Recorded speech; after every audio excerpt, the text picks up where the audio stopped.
Are you on the edge of your seat? Because we're about to sound off with Kevin Williams, covering today's latest trends in location-based entertainment. Brought to you by the LBX Collective, your community to connect, engage, and inspire. All right, everyone, let's buckle up. All right. Well, welcome everybody to another Sound Off with Kevin Williams. This is number 79 for June 24th. And we got to stop doing this. We got to stop meeting remotely, Kevin. Like you're in a different hotel. I'm in another airport. I don't know what's going on here week after week.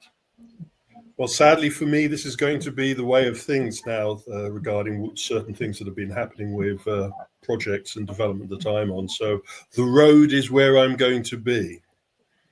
Yeah, for sure. Well, it is what it is. So why don't we dive in and get going with something that changed my mind. Well, with recording this after AWE and Augmented World Expo had a lot of technology on display that was more applicable to us in location-based entertainment. And one of those arguments was regarding the Phygital crossover of technology. In particular, our friends at Capcom revealed more details about their MonsterGate experience, and that incorporates both a large LED wall to supply the digital environment with augmented reality headsets to supply the virtual representations of the creatures from that universe that you could interact with. And that phygital element is really where I'm thinking the future lies, but also I think it is something that we need to now be taking on board, that we incorporate into our mix. So I don't know if I'm convinced about that yet. I think that Phygital will definitely play a role in some forms or some factors of location-based entertainment, but I don't know if it's the future of all LBE, right? I mean, I know we didn't have the word all in there, so I'm adding that in there, maybe just to try to be hyperbolic. But I do think that there will be some elements of augmented reality against some experiences. I also do wonder, like, I've been mulling this over. Obviously working on developing an attraction as well, in a venue, inside, and really been thinking through, okay, what is that experience going to be like? And I do wonder if the digital component, like the augmented reality, little creatures moving around, we throw on glasses, if that's the easy way out of really delivering an immersive experience. Like, hey, if I could just put up an LED screen and put on some glasses and create something digital, and they just walk around in a big empty room and have an experience, is that the easy way out versus really trying to create a physical immersive environment experience? You've hit the nail on the head. This is what Capcom created was an expo installation, so it isn't a permanent facility. And I would agree with you. It is the low effort, low hanging fruit approach to creating a phygital environment. Digital walls, augmented reality glasses, bish bash bosh, no physical items. You're right. Phygital is physical. And if you don't have the Harry Potter moment where I wave the wand and through my digital interaction, a physical prop opens or moves or does something, then you're really sitting on on the bench, as it were, regarding a proper phygital environment. Do you say that me hitting the block in the Super Nintendo World Mario environment and then being able to play a digital game is the phygital moment, or is that again low-hanging fruit? It is until we have more interaction with our immersion that I think, and that's why I didn't use the word all purposely, because I'm a chicken and I wouldn't ever use the word all. I'll always hedge my bets. But also the issue I feel is this is the beginning. So, maybe paraphrase what I'm saying is obvious future, or is this the beginning of the obvious future as we see more and more examples, as you will hear later on in this sound off? Yeah, perfect. Yeah, totally agree with that. And yeah, let's have that conversation as we get into some more of those trends. But we will take a quick break and come right back. Intercard is the only cashless system designed, developed, and manufactured all under one roof. They introduced cashless technology to the amusement industry and have been leading the way for over 30 years. Cashless systems from Intercard increase customer spending, guest satisfaction, and boost revenues by up to 30%. Intercard is so proud to be serving the amusement industry, and if you aren't already part of their global family of customers, they hope you will become one soon. All right. Well, let's dive into some trends in the economy. Well, thank you, Intercard, as always. And let's look at the economy first. And stockpiling is a new term that we can use. We are now seeing from numerous reports across the industry that we have operators of facilities that have started to stockpile certain high ticket price items that they're concerned will rise in price going forward in the next couple of months. We're seeing warehouses within these facilities, or storerooms, I should say, within these facilities being crammed with spares for certain attractions and the ride parts. We're seeing a lot of prize material and merch that is being stockpiled, because fundamentally it looks like we're not going to see the price hikes now, but they are definitely going to be felt in the next couple of months. And certain operations that have the capability and the deep pockets to protect themselves against this have started to go through this process. Moving on, and some of the impacts regarding the variances in the economy are also being seen or indicated. One of the biggest surprises was the availability of hotel space during the build-up to the Epic Universe launch, and following its doors being thrown open in May, the continuation of availability. We're seeing occupancy rates very, very much down, where it's unusual to expect that with the launch of a new park. Especially a Universal park, you would have expected to see an increase in occupancy rather than a decrease. And to see a 7 to nearly 8% decrease is a concerning indicator of what we can expect going forward into the key summer period. That said, I also have information regarding regional and smaller venues that have seen an increase recently in attendance, going back to my argument about staycation. Now, all of this is surrounding the three core elements: concern about the economy, concern about the world situation, and also concern about the localities where some of these theme parks are placed and the ease of getting to them. These are all factors. The situation in the Middle East has obviously impacted many people's considerations regarding their international travel plans for 2025, and will have an impact on 2026 considerations, no matter which way the Doves or the Warhawks win in this particular situation. But also, a lot of this planning is made 6 to 9 months before the families, the groups go on holiday. So again, a lot of this impact that we're seeing now from the mood on the news won't be reflected until maybe the end of the year in actual attendance at the entertainment facilities in question. Yeah, I mean, I've even begun to consider where I'm traveling in the next few months. I have a lot of travel just like you for various different reasons. One of them actually is Bowl Expo coming up at the end of June, beginning of July, right? It leads right up to the July 4th holiday, and it happens to be in Washington, D.C. And so, I'm still planning to go. I'm planning to go for the 2nd and the 3rd. I was going to stay for the 4th, but I've decided I'm not going to, and I'm going to come back home. And so, definitely not just economic turmoil, but political turmoil and geopolitical turmoil is certainly having an impact, even on my own considerations. And I think the biggest surprise for me was seeing the decline in hotel occupancy in Orlando. 3 weeks, within 3 weeks of opening at Epic Universe, it was expected to, like you said, go in the other direction by at least another 7 to 10%, and it hasn't. And so there's clearly some other factors weighing on people's minds as they're considering where they're going to be going and spending their money and their time. The economic situation we had been dealing with at the beginning of the year, the political situation, likewise, it's now the geopolitical situation regarding world tension that is now adding the extra components to people's considerations. Staycation and also the preciousness of vacation time will also have factors to play on this, and I know we're going to be touching on this in later sound offs.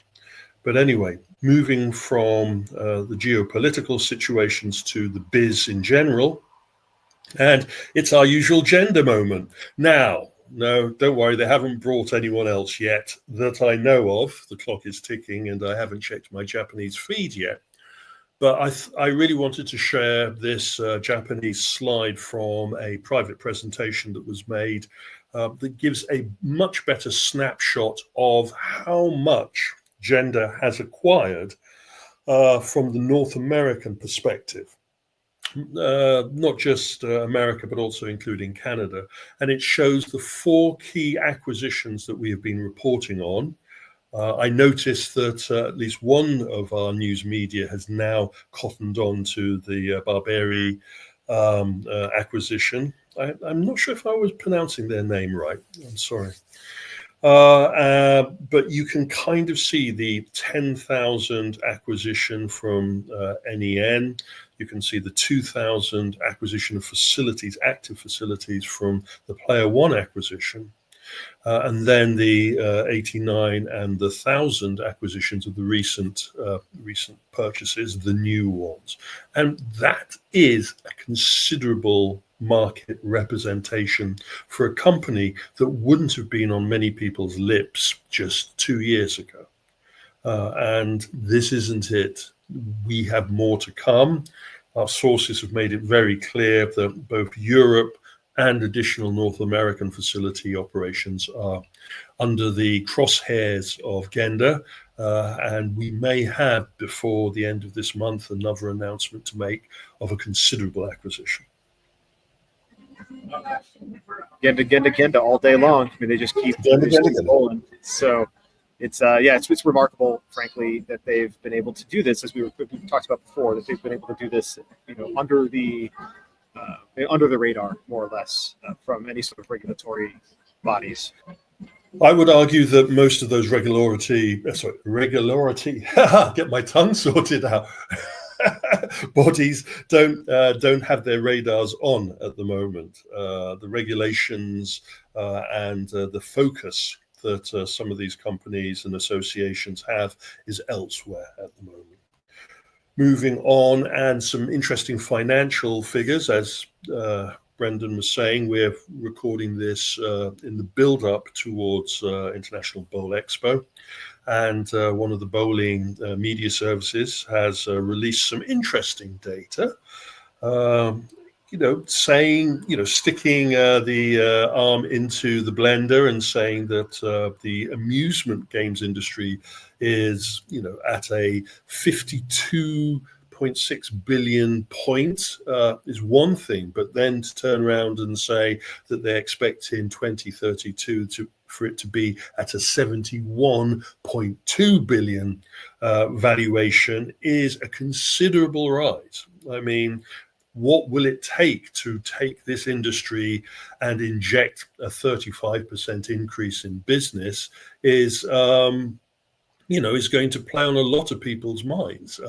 Where will that injection of cash come from? It isn't trivial over that period of time. Over 8 years, we'll see this growth in business. And I would argue that growth of business is already happening. And I'm not just pointing to our friends at Genda, but I'm also pointing to our friends more closer to home in the film and the streaming industry. And of course, We've already talked about this in a number of sound-offs, but surprise, surprise, the rest of the media seems to have caught up with us.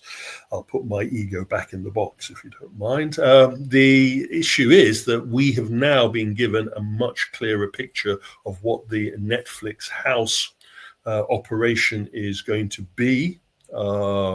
Netflix now doubling down and entering the location-based entertainment market and tripling down. They have just recently announced not only will they be opening a Philadelphia and a Dallas facility, but they will now also in 2027 be opening a Las Vegas facility on the Strip. Las Vegas is becoming a very important location-based entertainment property territory than many of us expected. We're lucky that we have some transparency now to what the Netflix concept is for their facilities. And though the images are very arty and very laid back, they give us a closer perception of what is being produced here.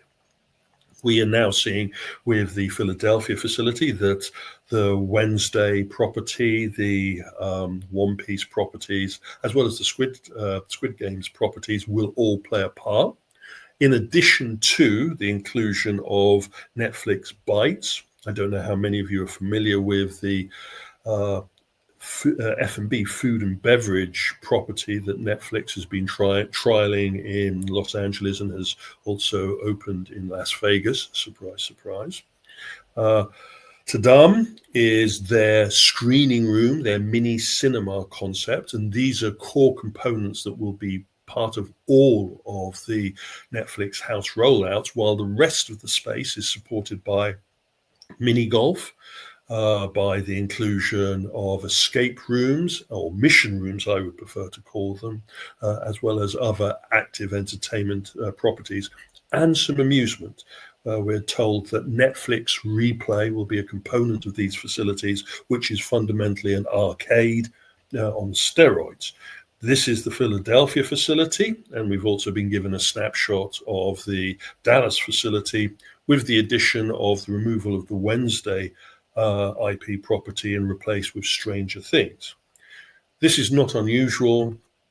For the last few years, our friends at Netflix have been rolling out pop-up live experiences based on their brand as marketing promotions. I've gone on about the Army of the Dead VR experience, which has now made a permanent home currently in Las Vegas at the Area 15 locality. I've already touched upon our friends at Netflix Bites, and we've also seen Stranger Day live experiences. We've seen Squid Games live experiences. Another addition to the mix of what's going into Netflix House is a partnership with our friends at Sandbox VR. Sandbox VR will be parachuting into each one of these facilities what they like to call Netflix virtuals, which are really fundamentally little VR enclosures where you can play the modified versions of the games that Sandbox VR has already rolled out based on Netflix IP property. But this is a fundamental toe in the water, foot in the water by a streaming company towards having a rolled out bricks and mortar physical environment. I can use all of the phrases here. They will soon be joined, obviously, by Paramount with the Top Gun venues. They will be joining, obviously, Sony, that has had their rollout of their first interpretation of this with Wonderverse, and there will be others following quickly behind this. But it is interesting now that we have been given the first clear picture of what a 100,000 square foot Netflix interactive, immersive IP entertainment venue looks like. I'm super excited and encouraged by this latest news that's come out here about these drawings, these renderings, and what they have here. This is definitely, at least from what they're showing here, if they execute, which I'm assuming they will, right? they wouldn't be putting this kind of artwork out if they were going to execute at this level. But this looks like it's going to be significantly different than a Sony Wonderverse, totally miss with and whatever. So I'm really excited for this. And what I like about it as well is they could have easily just said, all right, we're going to take the same Netflix house in Philadelphia, the same Netflix house in Dallas, and would have been a lot easier, a lot cheaper. They would have been able to reproduce those a lot more quickly. But they decided we're going to make different attractions for each one, different experiences for each one as well. And so very, very excited about this. I just made a baby upset next to me, so there you go. Anyway, very excited about this, and my son I know will be super excited to go and check out One Piece in Philadelphia. So I'm gonna have to get him over there. The One Piece is actually one of those experiences that will be in at least more than one of these localities. This speaks the language that I've been trying to present quite heavily about a mixed-use leisure entertainment. They haven't doubled down on one interpretation, and they've also made a flexible space where that as soon as the luster falls off of the branding on maybe their One Piece escape room aspects, they will be able to close it off and rebrand it to whatever the latest hotness from their catalog of movies will be. This will raise the bar, and we're hoping raise the bar positively, but no matter how well it is received, other operations cannot now sit on the fence and say that they will wait and see. They will now have to start coming in. We will have to see Sony taking a serious perspective on how successful their Wonderverse has been and what they can do to address the shortcomings that they have there. We know that our friends at Skydance have already invested in location-based entertainment projects in the past, as well as Lionsgate. All of those corporations, movie and streaming operations, are now looking at experiences. And I think to achieve that 35% increase in amusement business positioning, this is the kind of business that will maybe push it beyond 35% in the next 8 years. Totally agree. The last thing I'll say before we move on to the tech trends is that they also are doing what I believe is the one other aspect of the future of location-based entertainment is the multi-gates within the single gate. And as you alluded to, the fact that they can close up one section, replace, when one piece is no longer interesting for whatever reason, or maybe they just want to change it while one piece is working on the next season for the next 3 years, and they want something else in there. They can very easily do that when you have a multi-gate environment that they've done here, and they don't have to have one big area and then worry about changing something while they still are running their business. For those of you listening or watching, the definition of a multi-gate comes from the theme park industry. Walt Disney, I use the hub and spoke analogy when I am talking about multiple entertainment venues, but it is the ability to have segments around a central core. So in this case, the Netflix bites, as well as the Tadam Cinema, would be the central spoke elements, and then all of the attractions are resulting from or emanating from the central hub, and that gives us the ability to close off the gates. But let's wait until, I don't think we'll have that much further to wait. I think we're about 4 months away from the first facility, Philadelphia, opening up, and then hopefully we'll be standing outside doing our report from the Lions Gate. It would be easier if it was Philadelphia was the first one to open, or else Dallas beats it, because we could then go straight over to Wonderverse and do a core comparison. Yes. That's true. Well, whichever one it is, I will be there in the first week. I've been looking forward to Netflix House since they announced it years ago. So very, very excited. We will be there. We will be. All right, perfect. Yeah. We'll make sure that we do it together. Turning to the tech trends, and as I touched upon at the beginning, AWE one of the larger of the conventions in North America that handles what are the developments in augmented world development, from the metaverse and VR all the way to augmented reality and mixed reality applications on the show floor. Just again to help everybody that isn't born with a silver internet connection in their mouth to understand what we're deriding here. Virtual reality is putting a box on your head and placing you in a completely synthetic environment, a virtual environment, turning off all of your senses and then turning them on to the immersive technology supplied from the head-mounted display. Augmented reality is allowing you to see the world around you and superimposing information and data and statistical information about what's doing. So you put the glasses on, usually see-through glasses, and superimposed on your field of view will be the direction in which you're heading, or the name of the person you're speaking to, or live translations, those type of things. Those are the Ray-Ban glasses kinds of approach, or the Snap kind of systems that we've been hearing about. And then we have mixed reality, which is placing synthetic virtual items into the real world in which you're viewing as if they are really there. And we have seen that through virtual reality laser tag experiences, such as MeLeap, and as well as the new generation of mixed reality karting systems. Anyway, that is the elevator pitch of the technologies that we're dealing with. And fundamentally, the sector is banking very heavily that with the slowdown in consumer adoption of virtual reality, the box on your head, they are hoping that the audience will now pivot towards augmented reality, the glasses system, hoping that the specters of the previous attempts to roll this technology out have been brushed aside, and that the market is now ready for this. We have seen Meta championing that they have sold over 1 million units of their augmented reality Ray-Ban glasses.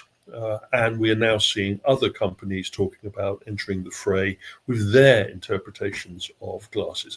We have to be mindful, of course, that back in 2012, the Google Glass appearance put everybody off this concept. Privacy and looking like a total Burke were the issues that drove a lot of the people's perceptions of this. I believe the term was glass hole.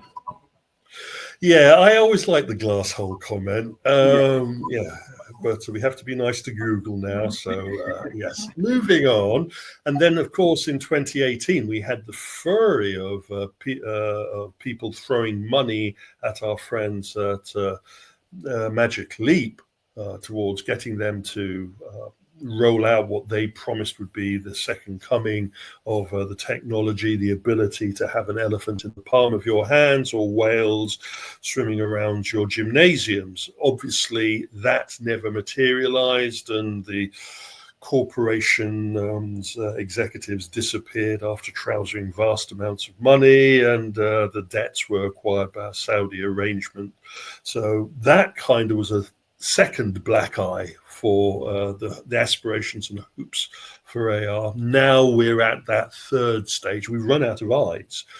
This is the make or break. A lot of investment has been put in, and people want to see that augmented reality is ready for prime time, as it were. It is a consumer object that the consumers will want and will supply activities. Apple has now pivoted away from their spatial computing aspirations towards focusing on developing a AR-based glasses system, which they're going to launch next year. Our friends at Meta have also doubled down on a new version of their augmented reality glasses concept. And even Samsung, who have cut a mixed reality headset coming out this year, have also revealed that they are working on an so AR system that will fit into the market. And we're seeing the partnerships and the agreements now being established. Our friends at Meow Wolf have turned around and signed a partnership with Niantic. For you that are not familiar with Niantic, they are the company that was responsible for the Pokemon Go augmented reality platform for smartphones that went viral, became the phenomena that is still popular even to this day. That said, our friends at Niantic have sold off that division that created the Pokemon Go operation to a Saudi-backed game development house, and they have now pivoted 100% on creating not the game content for their future perceptions of what augmented reality environments will be, but actually in creating the landscape. And so Niantic Spatial is a tool that creates the ability to pin items and objects and create game experiences and other elements within the real world through digital representation, through the usage of Niantic Spatial empowered hardware. And Meow Wolf would like to use this technology in creating experiences and exhibits for their facilities that will be based on this augmented reality technology.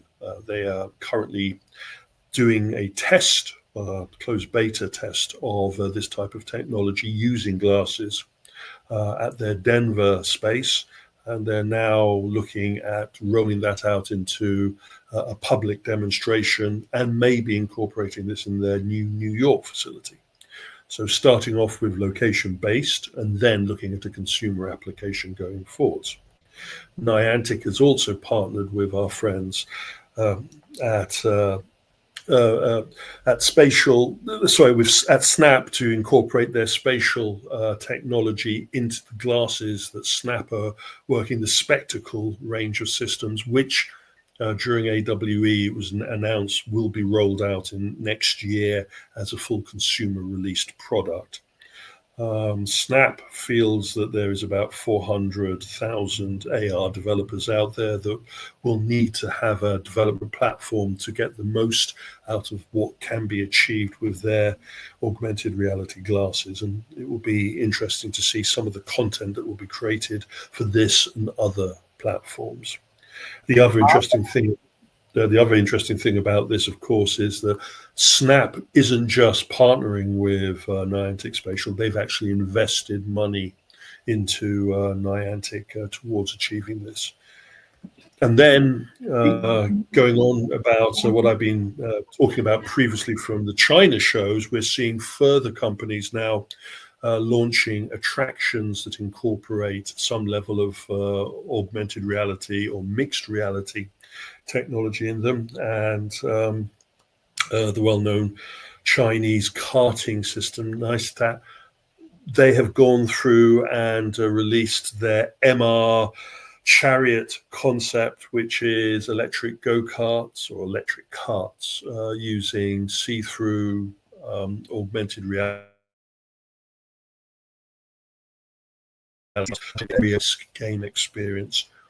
This now brings up 7 different mixed reality and virtual reality karting systems that I've been following now in the sector, not including obviously the projection-based karting experiences. I think this is a trend that we'll be seeing a lot more of.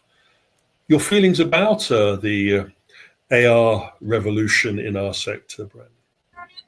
Yeah, so excuse me. I think that the Meow Wolf experience is actually a perfect experience to add an augmented reality element. Again, depending on what the experience is. If I'm putting on just Ray-Ban glasses, like that is the most that you really want a guest to have to do. If I have to load on a full augmented reality headset and wander around Meow Wolf for 2 hours, I'm not going to want to do that. And this is one of my biggest issues that I've had with Verse Immersive, and I've spoken with them about this, and they know this. They're working towards moving away from the full-size headsets anyway. So obviously they know this, and 45-minute experience even with that headset is a lot. But Meow Wolf overall, their whole concept it's really unique and bizarre, and it's ethereal. Adding in this type of augmented creatures that can now be crawling around in the ground, things that can augment each of the art installations and try to draw cohesion. Again, one of my issues with Meow Wolf has been that some of their rooms are just art rooms, and there's really lack of story cohesion from room to room in some cases. Well, this could potentially help with that. Now you could potentially draw a storyline and characters in some of these other art spaces that normally wouldn't have a level of cohesion. And so I am excited about that. And also, we talked about on the LBX show last week about their new their beta, what I'll call their beta test, the phenomenomally concept, which is live actors and live performers and artists doing work during certain periods of time in the Vegas and Denver locations as well. So again, glad to see that they're experimenting and throwing a number of things at the wall. And I do think that AR in a Meow Wolf context is really good. When we talk about karting, again, comes down to the type of guest experience. And do I want to ride around in a cart with a heavy thing on my head, or would I rather have projection mapped or LED flooring that I'm interacting with, right? Those are, or more physical things. I definitely think karting is moving in the digital direction. It's just, what is that guest experience? How am I interacting with digital elements through a headset, through glasses, or through just projection mapping your LED flooring? It is essential that it's the correct system to achieve the most simple engagement with the immersive environment. The days of being able to stick a cumbersome head-mounted display, such as the outdated Vive headset, have gone, and now they're being superseded by the lightweight Pancake Vision systems. I totally agree with you that this could be a savior for Meow Wolf's narrative, that this technology could be a bookend or an index as you walk around wearing lightweight snap spectacles, being able to then have information and maybe introduction and even explanation of what you're looking at and what you're experiencing, as well as a game or interactive element being supported by a Phygital component, would be a godsend to them. And this isn't the first time that Meow Wolf has experimented with mixed reality and augmented reality. Funny enough, I was speaking to one of their previous R&D people who now is working on other projects away from the company. So it was giving us a snapshot of how much Meow Wolf experiments. The problem will be that you can experiment forever, but you're going to have to deliver at some point. So whatever this beta that they've been working on actually feels like is going to be important for them to secure their position, or else other people will walk into that space. Moving on, and if you're interested to know more about some of the development in the mixed reality and augmented reality scenes as it pertains to location-based entertainment, I would throw you to the latest feature that's just come out in our Virtual Arena series. Enough of a plug there. Okay, it's a shame. This is a video that doesn't work because we're doing a stream. I wanted to do an experiment to see if it would work, and it doesn't, but c'est la vie. If you go over to the friends of the Stinger Reports on Facebook, you'll be able to see this video. It alludes to, or no, it doesn't allude, it defines about how history is repeating itself, and how a technology concept from 1993 for a 6-person multi-user simulator experience is suddenly hot again with a Chinese company this year releasing a 6-person multi-game experience simulator for the market. But as my father would say, nothing changes, they just change the wrapper. But again, I would point you to our video coverage at that page. Moving on to developments in the market, and going back to the increased investment and increased worth of the amusement sector, and we have news of Konami's return to the North American market. Now, for you that are not familiar, Konami is one of the larger of the video game developers from Japan, along with our friends at Bandai Namco and Sega and Taito and others. Konami, like those companies, has a very strong amusement presence, and they decided in 2003 that they'd had enough of the North American amusement market for various reasons, and they took their toys, closed down their American offices, and went away. never to return. That said, they have been supplying their very popular B-Mani machines based on the Beat Mania, Dance Dance Revolution, and other rhythm music game systems through the Dave and Buster's in small numbers and through quite large numbers through Round One USA facility. So they haven't had a presence in the US, but they have had a presence because these machines are so popular with their core audience. Now they've bitten the bullet. Konami has gone through restructuring, and they've decided that they will return to having products represented into the North American market. They have been, through private discussions, talking to operators of facilities, finding out if they are interested in having their access to the latest of the B-Mani machines. And they've also been talking to distributors in confidence to see if they can align themselves with relationships to have these machines imported directly over. At the same time, they have been working on developing new hardware that is based exclusively for Western application. Our friends at Arcade Heroes has gone into much more depth about this, but we've had a Videmption version of the music rhythm game created with Dance Dance Revolution Stomp that is currently on test at a Round One USA facility. And they've also developed a 2-player shooting game based on the very popular classic video game property Contra, which is currently on test at a Round One USA facility. You're seeing a pattern here.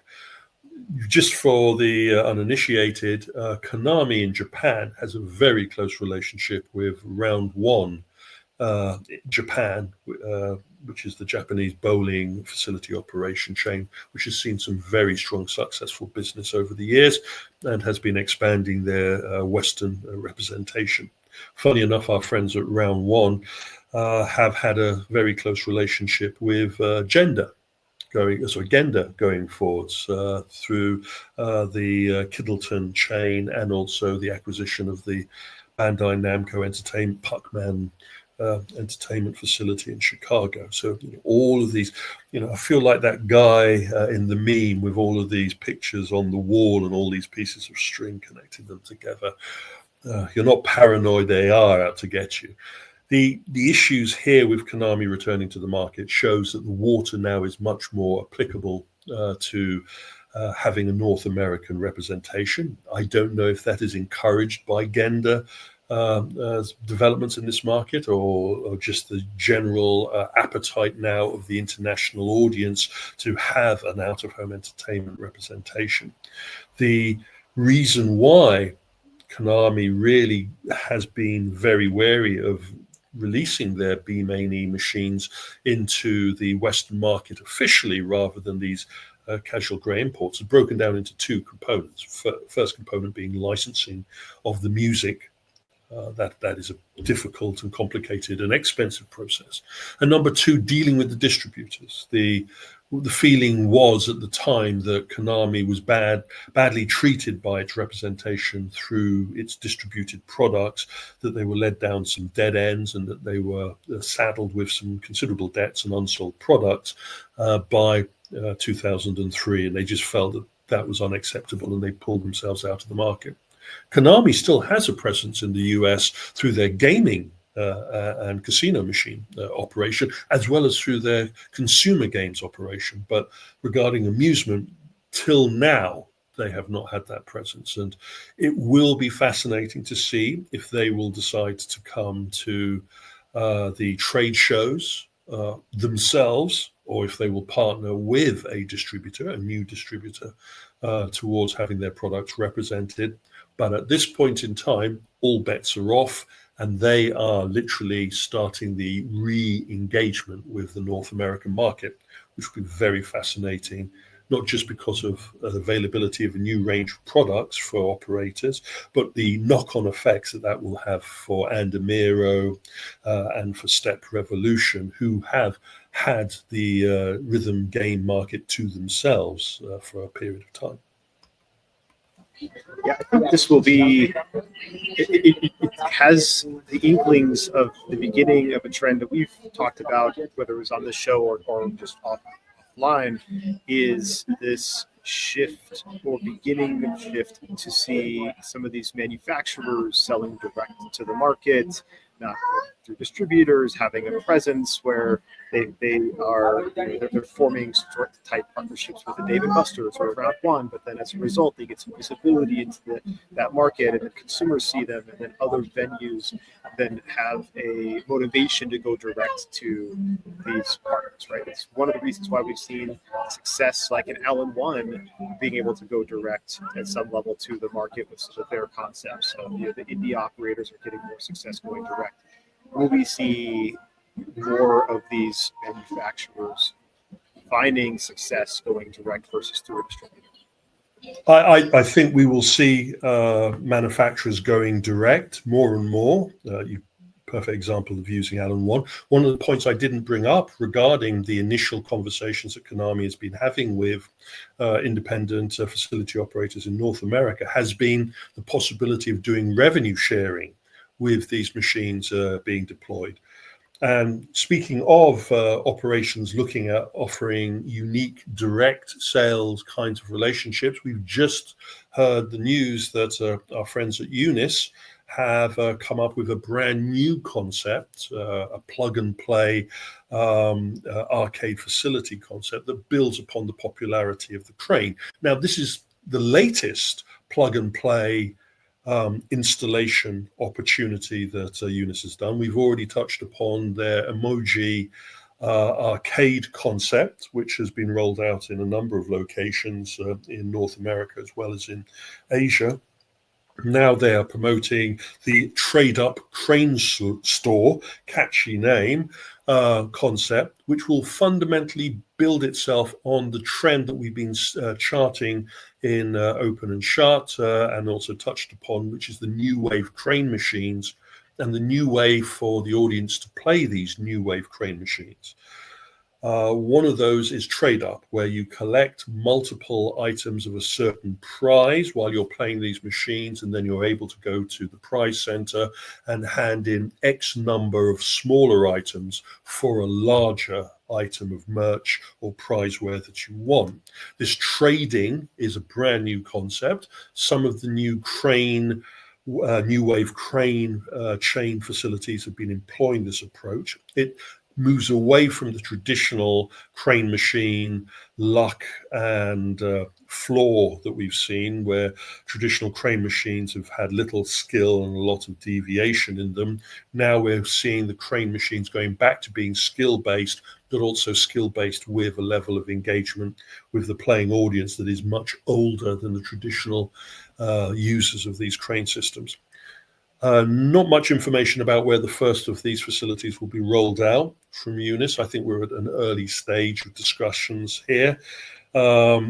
It's also going to be interesting to see if they're going to do anything unique to the Unis crane machines that they're going to be putting into these facilities, or if they're going to be doing licensing deals for the merch and the properties that go into this. But if you're thinking about having one of these new wave crane stores in your facility or adding this to your retinue of locations, be prepared that there's going to be a new sheriff in town throwing their hat into the ring. And I wouldn't be surprised if some of the other manufacturers don't go down the path of trying to offer this plug and play solution. So going back to what we were saying about Konami and the dealing direct and having a direct contact, even a revenue share in the operation of the machines in these facilities, this seems to be the future that we're going to be looking at, especially for an industry that is looking to increase its value by 35%. Yeah, we got to make up that $20 billion somewhere. So anyway, but yeah, we talk about the fact this is a new concept for amusement, it's a new concept for location-based entertainment. This is not a new concept of trading up. This is what we've seen in midways for years, right? You win the smaller prize, and you win the smaller prize, you get 3 smaller prizes, you can trade it for a larger prize, and old midways at carnivals and at different places. And so, it is certainly so redemption redemption has worked on that fundamental model. But once you remove the ticket from the facility, as in this case, there is no redemption ticket, it is now using the merch as the leveling up rather than the tickets. Yes, yeah, exactly. Well, that was my point about the midway, right? The midways of carnivals, you go to your county fair and you're playing and you win. You pop one balloon, you get a little thing. Or you pop another balloon, you get a little thing. But then if you get enough little things, you can then take all those together and trade them up for a larger one. So anyway, I'm going to go back on mute because this kid is losing it. Yes, the audience that we're targeting is proving very noisy. Anyway, just to wind up now, if you need more information about this, we have both the Entertainment Social Arena and the Stinger Report out there if you're not already subscribed. And again, if you have any questions about what I've been touching upon here, please drop me an email and we'll make the time to try and answer your questions within reason. But I'll just throw this out to a very noisy Brandon. Is there anything else you want to touch on at the moment? No, I think we're all good. It's another great sound off, remote. So do what we got. I'll send over a good hitman for you later on. All right, perfect. All right, have a good one, everyone.